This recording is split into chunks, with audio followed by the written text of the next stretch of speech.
صباح الخير او مساء الخير، ازيكم؟ عاملين ايه؟ يا رب تكونوا بخير. النهارده هنعمل مع بعض المخلل الخيار. قبل ما نبدأ نصلي على الرسول. اللهم صل وسلم وبارك على سيدنا محمد وعلى اهله واصحابه اجمعين. كده احنا هنعمل مخلل الخيار السريع، هنعملوه باسرع طريقة. ده خيار بلدي جايباه طازة، عشان يبقى ناجح معانا ويبقى طعمه حلو، ولازم يبقى طازة، الخيار طازة ويكون خيار بلدي. لو مش موجود بلدي التاني شغال، بس البلدي بيبقى حلو قوي في المخلل، ويكون طازة. الخيارة بتبقى حلوة يعني. ده انا جبته وقلت اعمله على طول، بلاش ابيته عشان يبقى حلو، يطلع حلو معايا. فبنقيها الخيارة تكون حلوة يعني، ويكون عشان المخلل. في خيار كبير قوي ده ما ينفعش طبعا. الخيار يعني حلو، انا بقسمها 2 عشان اوريكم ان هو طازة مش دبلان. ودي الحاجة المكونات معايا. دي مية انا غلياها وباردة، مش مية سخنة، مية باردة مش مية سخنة. وده الملح، على كل كوباية مية معلقة ملح.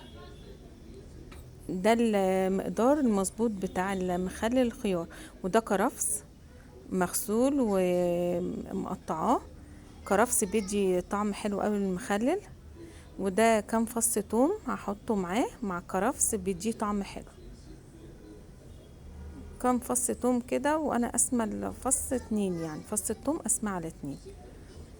ومعايا عسل نحل، اللي حابب يحط عسل يحط، واللي مش حابب عسل يحط سكر، يحط معلقتين سكر.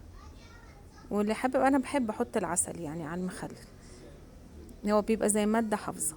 مش حابين العسل، سكر بقى، نحط معلقتين سكر، عشان ده اللي يعني اللي بيخلي المخلل لاخر واحدة مقرمش. وده البرطمان بتاعنا انا غسلاه بمية سخنة ومعقماه، عشان برضك المخلل بتاعنا يبقى كويس نضيف ما يبص يعني. كده انا مجهزة الحاجة كلها. وكده على كل كوباية مية معلقة ملح، عشان يطلع معانا مظبوط. المية دي مغلية وسبتها لما بردت، مش مية سخنة. ده الملح انا بجهزه، بقلبه كويس قوي. كده عروسة الخيار في البرطمان. ده اسرع مخلل ممكن تاكلوه، يعني مثلا انا عملته بالليل، تاني يوم اكلت منه. حابة تقعديه يوم كمان تاكليه بعد يومين براحتك. بس الحاجة الوحيدة اللي ينفع يتاكل تاني يوم هو المخلل الخيار، ودي طريقة سريعة ليه يعني، وبيبقى طعمه حلو قوي. احنا بنحب المخلل الخيار قوي يعني، عشان باكله في ساعتها، يعني اعمله تاني يوم بناكل منه، ما بياخدش وقت. وعامله انا فيديو للمخلي الليمون المعصفر، بس انا مستنياه لما يستوي عشان افرجهولكوا وانا بعمله، وافرجهولكوا لما استوى معايا يعني. كده رصينا البرطمان بتاعنا، انا بحاول احطه كده واحده واحده. ودي الميه، بحط الثوم. هو الثوم بيديله طعم حلو مع الكرفس، بيخلي طعمه حلو قوي. ودي طريقة سريعة وسهلة، انا بعملكم بابسط حاجة، عشان البنات الصغيرين اللي مش عارفين. احنا كبار عارفين، لكن في بنات صغيرين مش عارفين. دي ابسط واسهل طريقة، وبسرعة، ما خدش وقت خالص معايا. ده الكرفس، بحط الكرفس.